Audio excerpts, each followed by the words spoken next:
रामकृष्ण हरी. तुकाराम महाराज गाथा अभंग आणि भावार्थ. अभंग 258. सोनियाचे ताट क्षीरीने भरिले, भक्षावया दिले श्वाना लागी. मुक्ता फळहार खरासी घातला, कस्तुरी सुकराला चोजविली.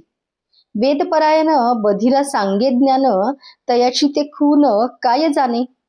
तुका म्हणे ज्याचे तोची एक जाणे, भक्तीचे महिमान साधू जाणे.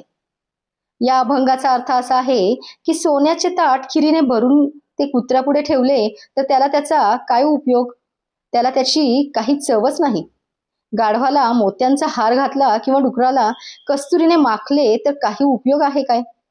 एखादा वेदपरायण पंडित बहिऱ्या माणसास ज्ञान सांगू लागला तर त्याला त्याचा काय उपयोग. त्याचे ज्ञान त्यास समजणारच नाही. तेव्हा तुकाराम महाराज म्हणतात, ज्याला ज्या विषयाचे महत्व तोच विषय त्याला रुचणार आणि समजणार. भक्तीचे महात्म्य साधू संतच समजतील, इतरांना त्याची काय किंमत. पांडुरंग पांडुरंग